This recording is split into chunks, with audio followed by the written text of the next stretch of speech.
paraphernalia in ANC meetings and call on ANC members to desist from such practices. And in that way, we're not fighting with the people who are candidates and hopefuls for presidency. But we don't think that in ANC meetings come with a paraphernalia that is reflecting your preference. Come to an ANC meeting with an ANC t-shirt. It's a very good brand. This is the brand we must protect. We must not create sub-brands. So we're quite happy with the brand ANC, and that's what must go to meetings of the ANC. The 54th National Conference is an opportunity to renew and re-energize the ANC towards the advancement of national democratic revolution. We are confident our structures will complete the preparatory processes expected of them within the due time so that our focus remains on policies and programs that will rejuvenate the economy, implement radical economic transformation, and address the triple challenge of poverty, unemployment, and inequality. The NEC received a report on the appeal of the Lower South Coast in KwaZulu-Natal, according to which the REC was appealing the decision of the PIS to withdraw executive powers from the REC, especially in relation to municipal oversight and membership management. The REC is expected to continue doing its work over those areas. After the deliberation on the report, the NEC resolved to affirm the decision of the PEC that the region must convene the regional conference within 6 months and uphold the decision of the PEC to withdraw the powers of the REC in respect of membership management and the oversight on municipal work.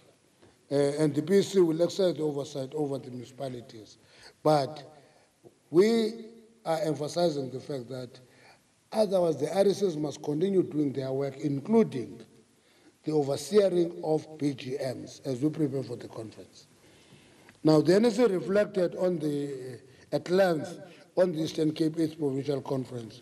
A number of reports were received in relation to the conference, firstly from the NEC deployees who had been mandated to be part of the preparations towards and during the conference, a second report from the newly elected PEC, finally complaint from the PEC members, which was subsequently changed into an appeal.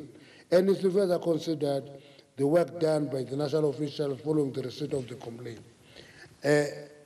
Let me explain this because it's one area that is appearing to be clouded, is that the team led by the Premier, former chairperson of the ANC, was a complaint and concern. And in the last visit to the Eastern Cape, they said, no, that is an appeal, which changed the complexion of the work that was being done by the officials and then WC. And the report noted the following concerns, that these were, that there was violence which resulted in a number of comrades being injured. That is an issue. And the NEC strongly condemns violence, threats and destruction of property. This conduct flies against the ANC tradition, values, and culture. The NEC expressed its deepest sympathy to the comrades who were injured in the process. Serious allegations were also made of the premeditated plan to collapse the conference. The NEC is unequivocal on the need to ensure that all incidents that took place will be investigated expeditiously, and this includes identifying those responsible for inciting violence. The NEC condemns the use of violence as a means to win any nomination or election at all costs. The NEC resolved to institute an appeal panel to the Eastern Cape, which will be composed of 4 NEC members and 3 other technical people will back up that team of 4. The 4 members who are in that team, officially now, leave the speculation in Power FM and everywhere else. The team will be chaired by Spoon Ndebele. That is the chairperson of that team. Members of that team will be Rejoice Mabutafasi, Joyce Moloi Murupa, and Situmo Dlamini. Those are the 4 NEC that will be in the team that will investigate the Conference of the Eastern Cape. Let me repeat the names, because you have published many names that we do not know. The chair of the team is Bundebele. The other three members is Rejoice Mabutafasi, is Joyce Muloy Murupa, and Comrade Tumotlamin. Those are the 4 NEC people who are investigating the Conference of the Eastern Cape. Any other names are an imagination of individuals who talk to journalists where they are privy to have access to. And I apologize to those journalists who have been made to be loudspeakers of affection, which plant stories for stories to look genuine. They became loud hailers of affection. You see, and when affection is desperate, it does funny things. And if journalists are not cautious about being spokesperson of factions, they are going to be looking desperate as well. Now, the NEC noted the South African Communist Party's intention to contest the by-elections in Metsimaholo municipality in the Free State. And later this month, the NEC views this decision as regrettable, particularly in a marginal municipality such as Metsimaholo, in line with the decision of the Alliance Political Council held last month. The NEC has called on the follow-up meeting to be held without delay, and the NEC must further interrogate and engage the resolution of the SACP on state power and its implication for the alliance. The NEC remains committed to engaging the party on this matter and ensuring that the alliance, united and strong, continues to provide the leadership to society required from the alliance. So in our view is that when you put a parallel team to campaign in a municipality like Metsimaholo, you are actually setting a light on petrol. You are raising the tensions in the alliance to the limit. And I think when we engage the party, that this will be understood. The 52nd National Conference of the ANC adopted education as an apex priority and the need to ensure the progressive realization of free education for the working class and the poor. This was in pursuance of our stated objective to open the doors of learning and culture, as well ensure that higher education and technical training is open to all by means of state allowance and scholarship awarded on the basis of merit. That is from the Freedom Charter. While to welcome the result of the Heher Commission, there are a number of areas which are of concern to the ANC, which we trust government will consider in the process of responding to the recommendation of the Commission. The report misses some key tenets of the progressive agenda we seek to drive. Free education for the poor and the working class is not under discussion.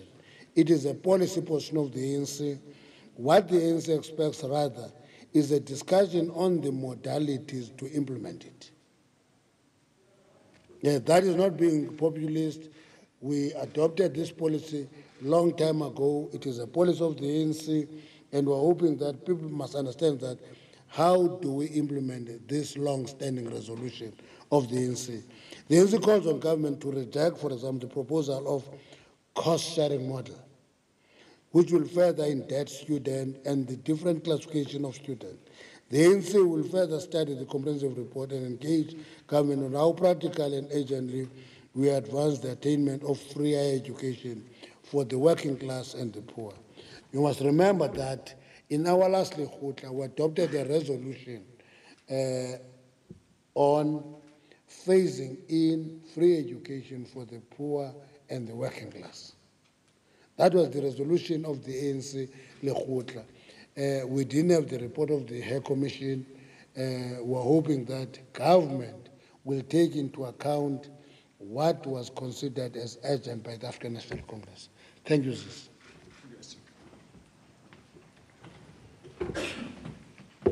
Thank you, SC. We shall quickly deal with questions, if any.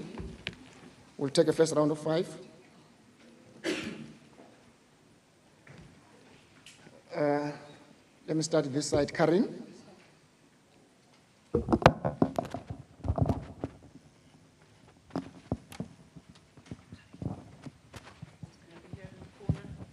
was naughty. I came late. Hi, it's Karine du Plessis. I'm writing for the Daily Maverick. I have 3 questions. The one is just a technical question that I was wondering about. How many branches need to go to their BGMs for a conference to happen? I heard something like 70% of branches. The second one is, Ms. Mantashe, you touched on the issue of violence in branch meetings, and I heard you say before the NEC meeting that there was less violence this time around than at the previous conference. Can you just maybe tell me why you think people are less violent? Did you take any steps to prevent it? Why are people more disciplined in that respect?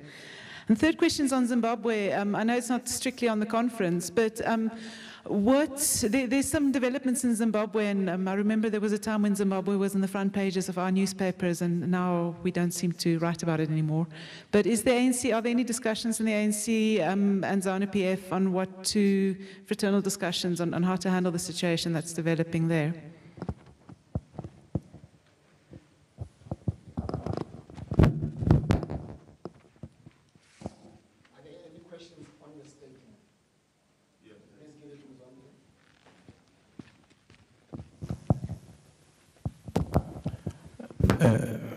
Hi, SG. I may have missed it because I stepped out perhaps at the beginning. Is there a possibility of an extension to the deadline of the BGMs? As far as I know, the deadline is tomorrow, the 15th. Given that some are, as much as they've done a lot of progress, but there's still a lot of work to be done in other provinces. So are we likely to see an extension perhaps to the weekend?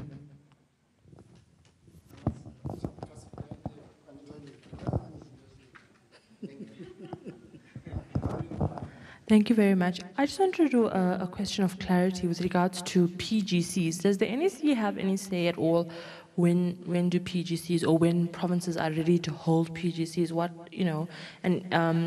Particularly like the Northern Cape, for example, they've announced that they're having their PGCs, but there is some sort of conversation that they are not done with BGMs. So I just want to know, in terms of a technical process point of view, how that is managed.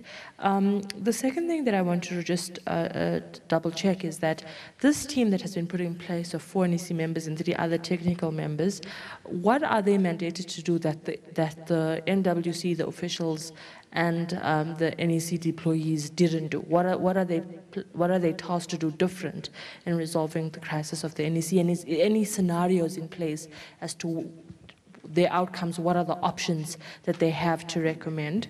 And the third thing, with regards to the Lower South Coast, I may have not heard properly, but does the status quo remain? The PEC is still in charge? I just didn't hear that very quickly. If you could just explain that. Thank you.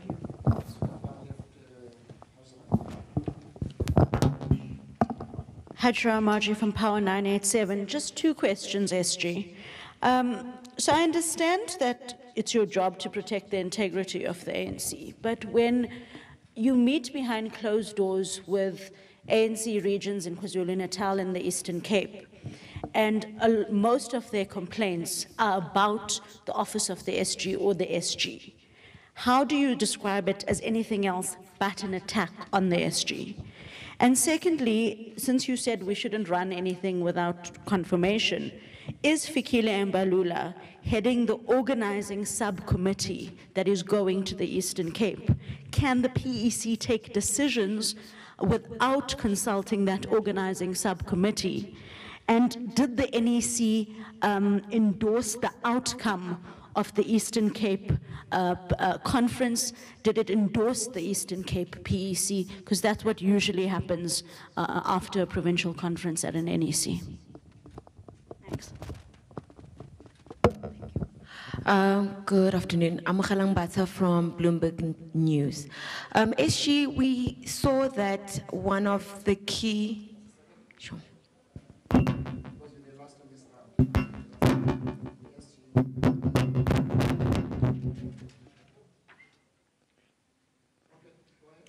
One of the respected professionals in the Treasury, Mr. Michael Sachs, resigned yesterday, or we had reports of him resigning. Does the ANC in any way have concerns over, some of the exodus that we're seeing at the National Treasury? We've noted that some knowledgeable people at the Treasury are leaving, possibly on perceptions of instability at the department. And are you going to engage the Finance Minister with regards to this?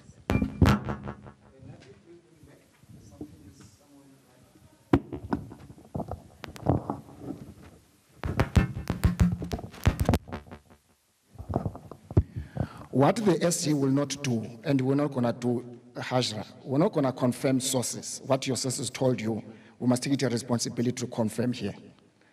Power FM is not a structure of the ANC. If some branches of the ANC or members somewhere in KZN, they complain to Power FM, does not mean they complain to the SG. The SG is not going to answer such questions. If there are issues in KZN, they would have raised it structurally with the organization through the SG, not via some branch that does not exist in the ANC. We're not going to confirm what your sources told you. What we are communicating is the decisions of the NEC. SG? Now I will help Hajra understand the ANC better. I have a duty to do so. Okay.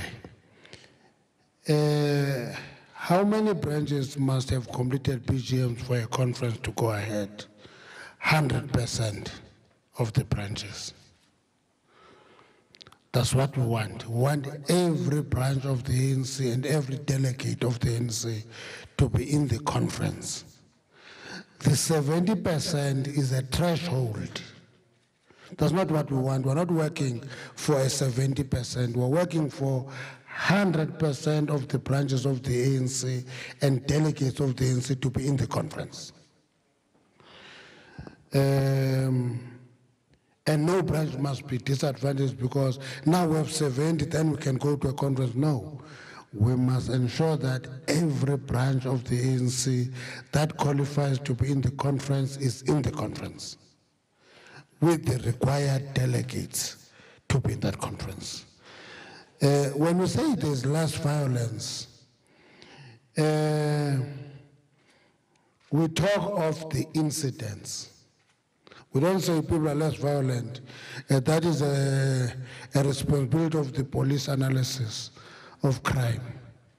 But we look at the number of branches where there was violence in the BGMs. That number has come down.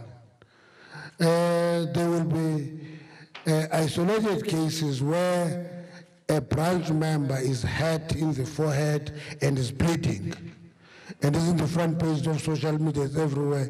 It looks very ugly, and we don't want even a single incident of violence. But when we say less, we talk of the number of PGMs that have been disrupted and become violent. ZANU-PF is not a substructure of the ANC. It is a sister party. It is a sister party, it is a responsibility in Zimbabwe. We don't take over their responsibility to deal with their situation in Zimbabwe.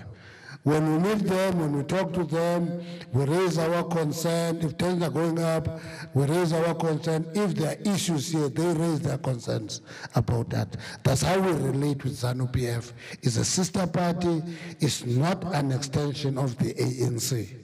Nor is it a substructure or a province of the ANC. It is not.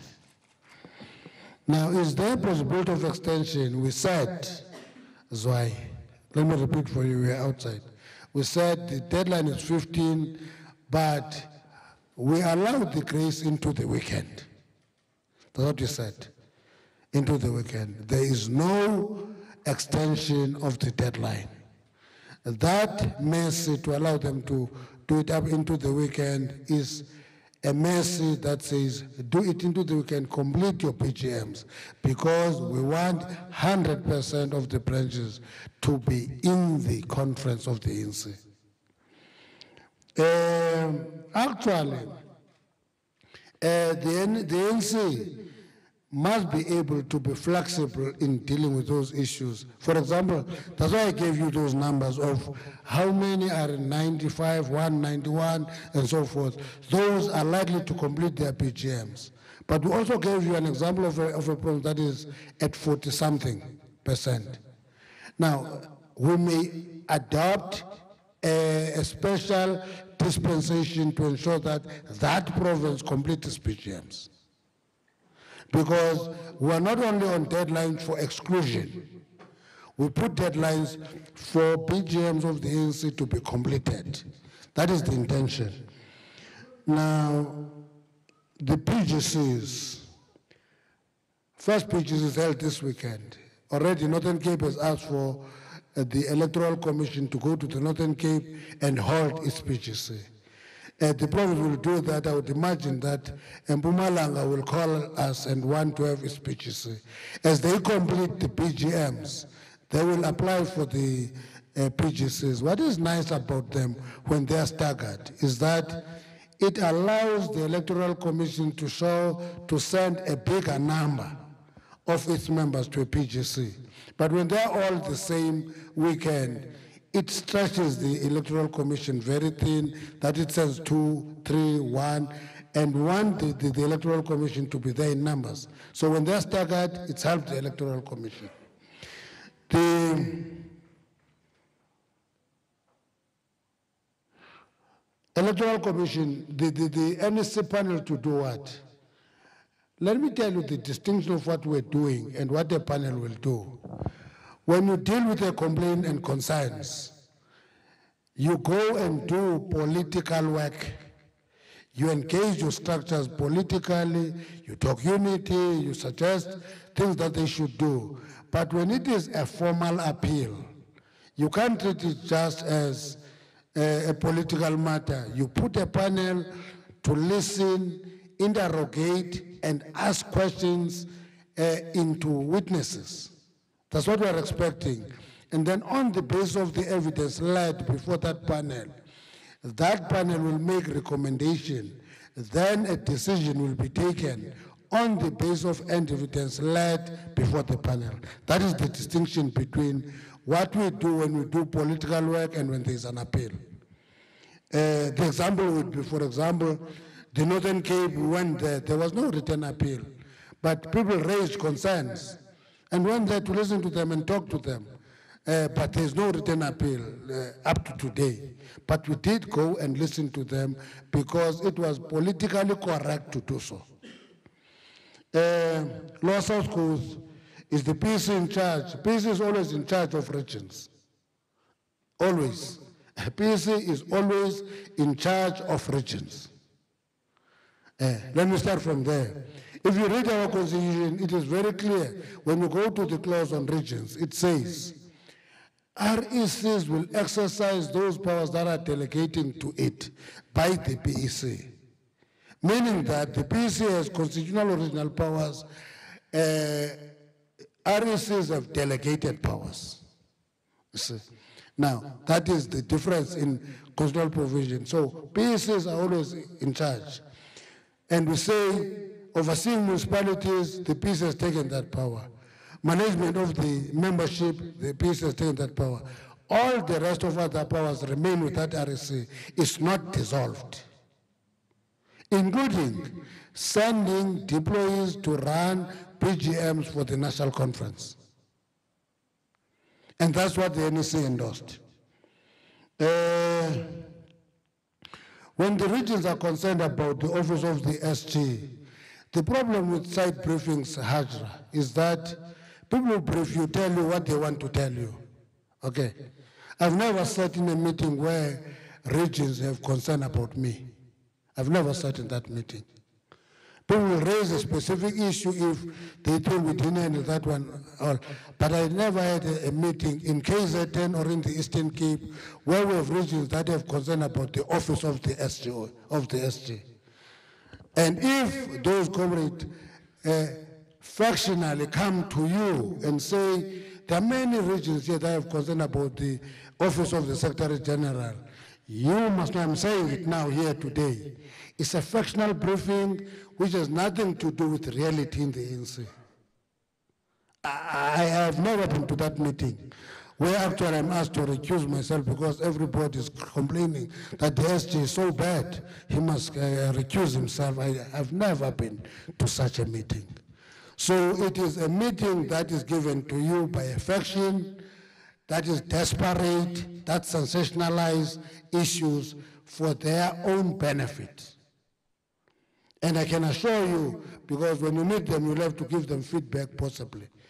Tell them that they will not be given space to mess up the ANC for factional reasons. They will never. These 4 weeks, as long as I'm as Secretary General for 4 weeks, they will not be allowed to do so. There is no such a thing. It's a desperate faction using you to propagate their views and their feeling. Can the PC take decision without Mbalula? There's no decision to send Mbalula in the Eastern Cape. Okay, there's no decision to send Mbalula or Mahlobo in the Eastern Cape. There's no such a decision. It's a decision that is decided by a clique somewhere else and preview. There's no such a decision. What we have said is organizing must send people in the Eastern Cape to help them with the running of the PGMs. When we say organizing, we don't mean Mbalula. He's not organizing, he's the chair of the organizing committee. Organizing is organizers. We have a team of organizers. If the Eastern Cape is behind, we send a team of organizers to help in the organization acceleration of running of PGMs. So I want you to appreciate the fact that we are not in a business of satisfying the various factions who are now very desperate in the run-up to the national conference. That's not what we're in. We are in a business of ensuring that with PGMs run properly, we will have a proper conference, and that's what we're going to have. We're going to meet the chairperson of the organizing committee today and say, how do we facilitate the running of PGMs in the Eastern Cape? Not organizing to co-manage the province. There's a PC elected by a province, it is appealed against it, it doesn't nullify it until the NEC nullifies it. There's a PC in the Eastern Cape, it is not nullified, it is not removed, it remains the PC of the Eastern Cape. It is appealed. The panel is sent to investigate that. Outcome of that, we must not preempt and nullify it prematurely. And then if the NEC doesn't take that decision, as it did not over this weekend, run to Hajra or Marji and say, it is nullified, it will now co-manage with Mbalula. There is no such a thing, Hajra. Please,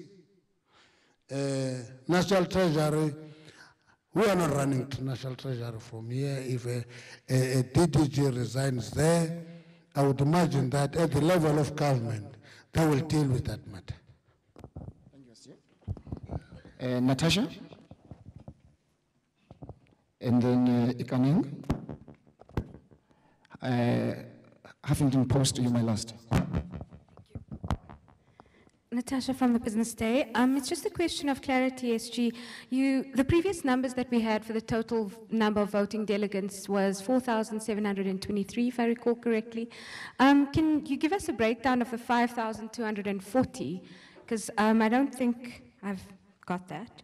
The second question is, will the task team report back to the ordinary NEC in 2 weeks' time, or when will that decision be taken? And also, can you shed some light on what the delays are in KZN and why they're at such a low rate? I know that they are the largest province, but it's the deadline tomorrow and they're only at 40%. Thank you.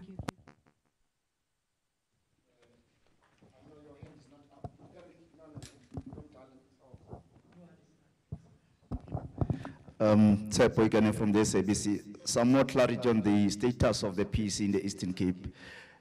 There's been a reaction from the Amatole that we know that is saying it's not recognizing the authority of the PEC.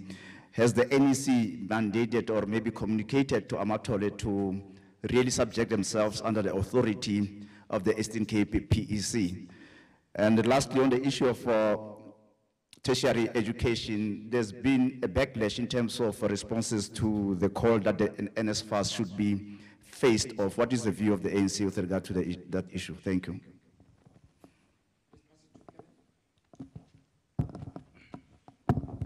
Thank you very much. Clement Mangetela from Eyewitness News.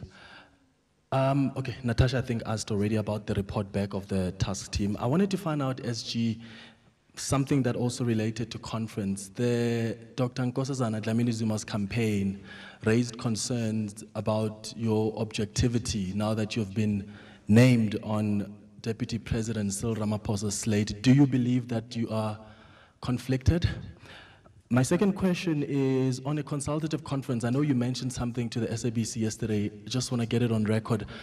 What is the NEC's position on that? Are you going to be sending delegates? Are they allowed to attend? And just my last one, on the ANC Women's League releasing a statement following their meeting, talking about what they would like to see, a slate that they support. Is that allowed? I know you've already released a statement on the Deputy President's announcement, but if it's a structure like the ANC Women's League, is that permitted? Thank you.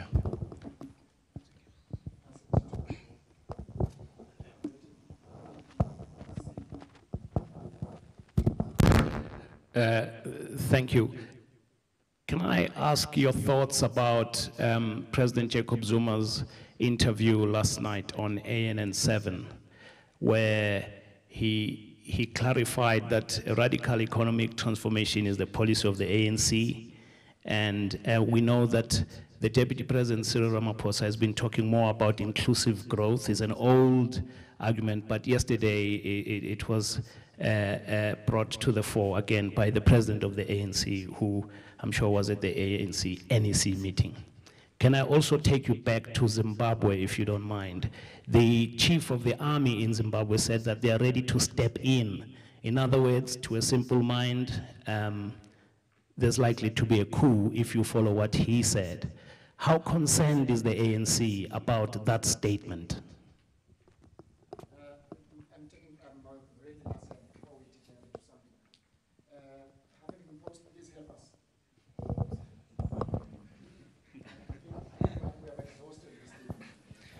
Thank you, Emil Amra from the Huffington Post. SG, can you give us a total number of how many disputes arising from BGMs your office has received thus far, and from which provinces these are mostly from?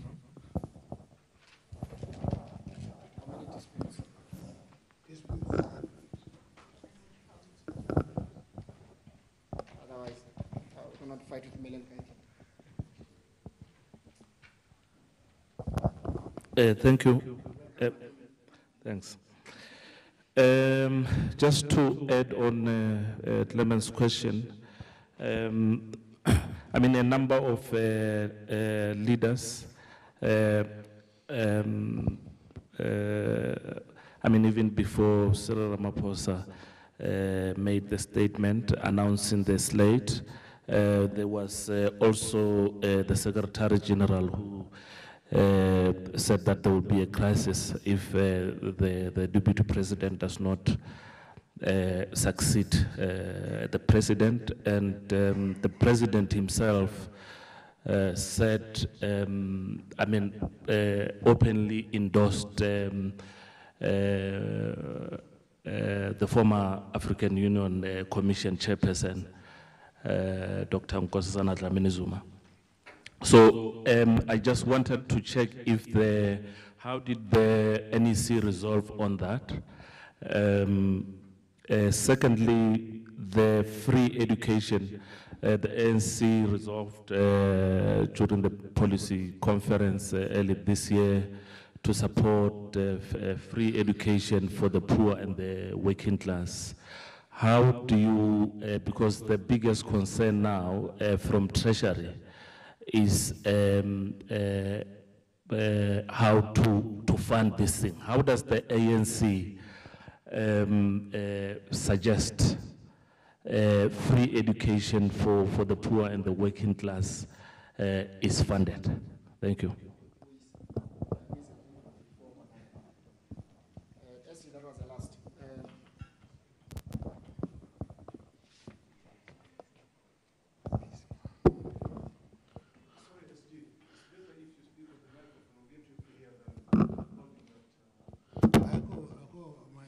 No, it's not working. It's not working. It was very...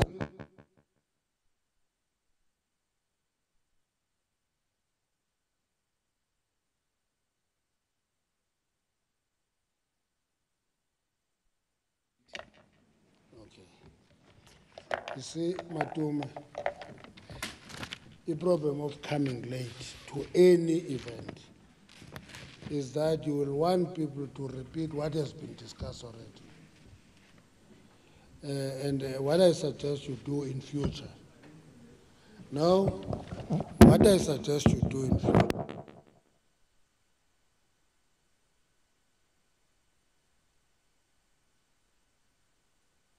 When you are late. You had 4723, which has been corrected to 4731. Okay. Now, that is at least 90% of voting delegates will be branch delegates. The remainder is the 10% that takes us to 5240, which is your Women's League, your Youth League, your Veterans League, your NEC, and an allocated number to PECs. That is where the gap is, okay? What you have originally, which was 4723, which is actually now 4731 after corrections and correct calculations. The rest is 10%. The remainder of the 10% will be allocated to the leagues, to the NEC, which is ex officio and delegates to conference, and the allocated numbers to PECs. I'm sure that you got that. The panel report to the national NEC, obviously to the normal NEC end of the month, a panel will have to report of the work done. If it is complete, full report. If it's not complete, progress report. Status of the NEC, Amatole doesn't recognize. PECs are not recognized by regions. Okay? PECs are authority over regions. So you can't have Amatole and say, we don't recognize the PEC. That PEC has authority over Amatole region. Yeah. So you can't determine the status of PECs on the basis of regions, saying X, Y, and Z. PEC is an authority over regions. Regions in the Eastern Cape, it doesn't matter how they feel, must wait for the NEC process. The only people who have the authority to recognize or not recognize a PEC is the National Executive Committee of the NEC. Now, somebody asked if the NEC did recognize that PEC. The NEC appreciates the fact that there was a conference marred with violence, and therefore, out of that conference, a PEC is elected, it is being appealed against. But the NEC has no illusion that there is no PEC in the Eastern Cape. It knows that there is a PEC in the Eastern Cape, it is appealed against. If there is a recommendation from that panel that determines otherwise, at that point, the NEC will make a new determination. Okay. National Consultative Conference. Counseling of the NSFAS. I think our view on the Heher Commission is clear. To us, we don't want to be in a linking match with the honorable judge. All we are saying is that free education for the working class and the poor is not a debate in the ANC. We resolved about that not early this year. We resolved that many years ago. The quotation in the statement is a quotation from the Freedom Charter, which was in 1955. So this question of giving this education dates back to 1955. In the 52nd National Conference of the ANC, we strengthened that resolution to providing free education for the working class and the poor up to undergraduate level. That is a standing policy of the ANC. It has not been changed. What we are discussing with whether there is Heher Commission and any other things is what are the modalities of implementing that resolution. And that resolution, implementation of that resolution will not be determined about the Treasury. It will be determined by the government appreciating its responsibility to implement policies of a governing party. Treasury is but one other department in that government. So don't put the policy of the ANC against Treasury, and therefore Treasury has the authority to undermine. It doesn't have that. Our view is that this resolution must be implemented, but we also accept the fact that it must be implemented systematically and in a way that is responsible, not anyhow. Okay? You agree with this? Okay. Now, Dr. Dlamini Zuma is concerned about the SG being in Ramaphosa's list. What would Dr. Nkosazana Dlamini Zuma do if the SG was a candidate? Leave now, he's in another list of somebody else. If there was a GM17, what would he? People don't imagine these things because possibility with the stampede that we're having, you would as well have a GM17 now contesting to be president. Would they say, no, the SG can't be contesting the position of a president because he's Secretary General? I think that is one thing that should be thought through. I'm not contesting to be president. I'm not contesting to be deputy president. I am there. I'm available to serve the ANC. Now, Ramaphosa pronounces it a list which you condemn, and my name is there. Therefore, Nkosazana Dlamini Zuma's team is concerned about that. Would they be equally concerned if I was a candidate?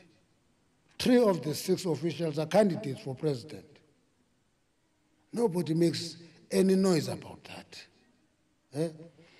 And in Kimberley, in a government event, there was singing of, "We are ready for Mama, we are ready." So nobody talks about that thing. And I think people must campaign. That's all. People must campaign. Win the conference if they win it, but they must not be petty. And I can tell you, it is not Comrade Nkosazana who is expressing this concern. It would be somebody somewhere in the team. Because Nkosazana will know the campaigning is open, it is there, anybody has a right to have a preference and so forth. Nkosazana at least will know that. But if everybody else somewhere there is not happy because SG has a choice, let's say, up to now, I've been cautious not to make a choice. I've raised questions on how we should manage succession. And I think they are correct questions, by the way. Okay? Now, that's it. The National Consultative Conference. The ANC has no National Consultative Conference. The African National Congress has no National Consultative Conference. It had 2 of those. Was in Morogoro in 1969, the second one was in Cabo in 1985, and President Oliver Tambo explained why those were consultative conference. And the explanation was, this can be a consultative conference because only a section of the ANC was out there. We're all here now, we're going to a conference in December. The ANC has no national consultative conference. Anybody who organizes that, take the initiative, they can do it. Anybody who goes there, you go there as an individual member of the ANC. It is not an ANC national consultative conference. Now, ANC Women's League slate, is it allowed? No, the Women's League last night was formally nominating. Okay. It was formally nominating, and every league is regarded as a province for purposes of the National Conference. So, as we go to the pitches of the Northern Cape, of Mpumalanga and so forth, one of the nominations will come from the leagues, individual leagues. And the Women's League has made an official nomination. You see, I was talking to the DST this morning. I said to her, at least you're already on the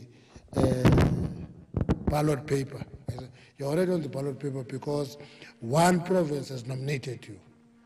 And that province I was talking to was the Women's League. It's not a slate, it's a nomination of one of the provinces, the Women's League. And that is allowed.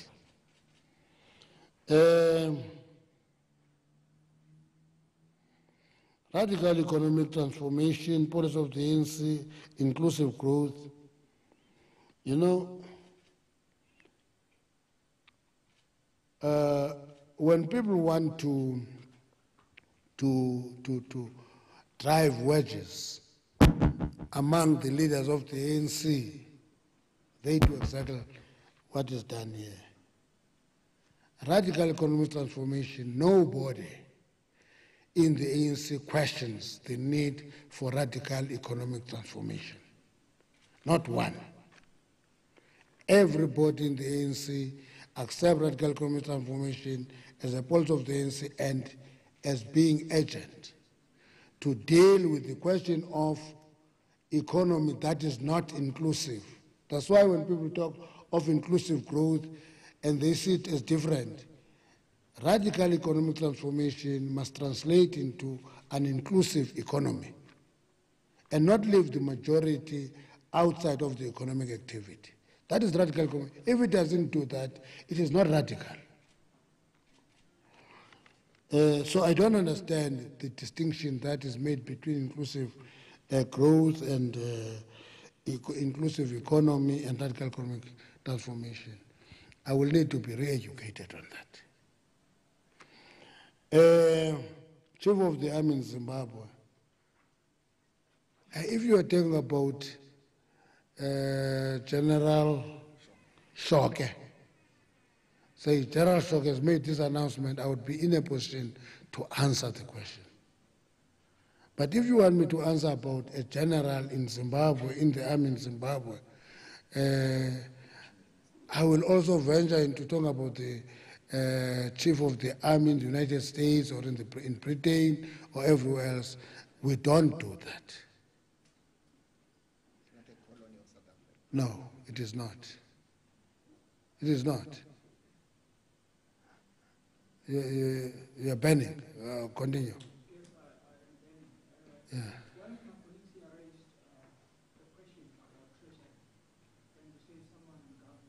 No, wait. You see, if we can start that thing of running the media briefing that way, that when you have something banning you now, we must stop in the middle, stop answering questions and give you a chance to ask your fresh question.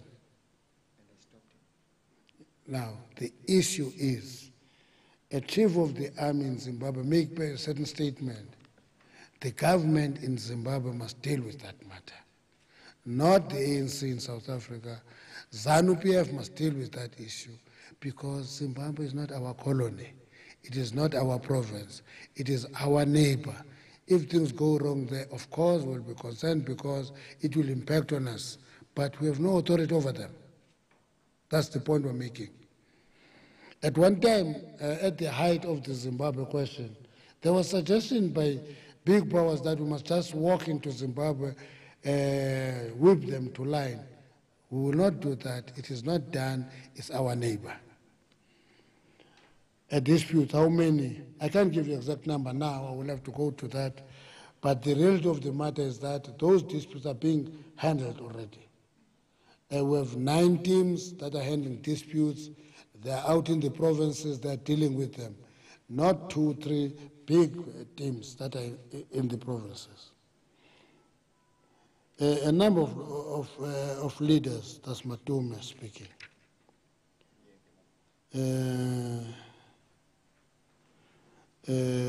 What Gwede said, a number of leaders, he didn't finish that. He said a number of leaders. And then he became a spokesperson for this number of leaders. If the president doesn't hand over power, you see Matume, never distort what a person says. As a journalist, never do that. You never do that, because when you do that, you hurt that person because you distort what he says. And I know you have the capacity to hurt somebody in your distortions. I have the experience of that. Don't distort what I said. If you want to quote me on what I said, quote me in full. Quote me in how I described the management of succession and the need thereof. Then go up at the end, end up with what happens when we don't manage succession. Not go around and say, I said, if Zuma doesn't hand over, there will be a crisis. You're distorting me, and it's deliberate. And if you want to quote me in full. This is what I said about refusing to manage succession. And in that quotation, Matume, you'll have to go back to Kumedi and Sama, you'll have to go back to Kuma and Moroka, you'll have to go back to Tambo succession, Mandela, Thabo, and the Bulugwana succession. If you don't do that and you just quote a phrase that I said, if President Zuma doesn't know there will be a crisis, I will know, at least me, that you are distorting and you are deliberate. You are creating a conflict deliberately. I will know that. I've dealt with the free education for the poor. Thank you very much. Thank you very much, SG. Thank you very much, members of the media. That brings to an end our presser. Thank you.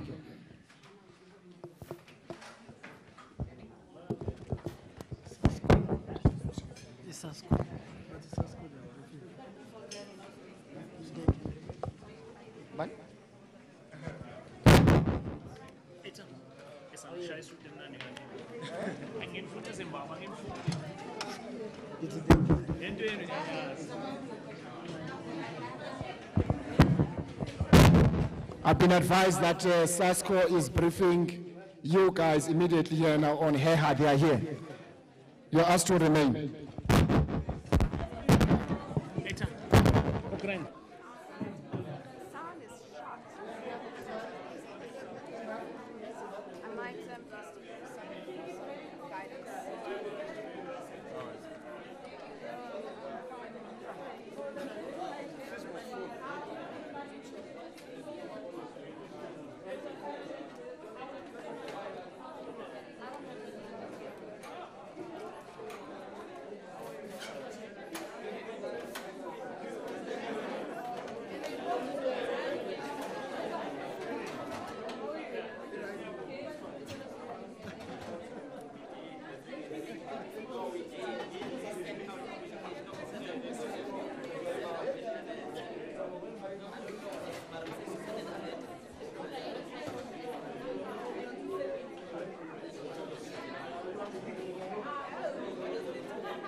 they want the first floor to this.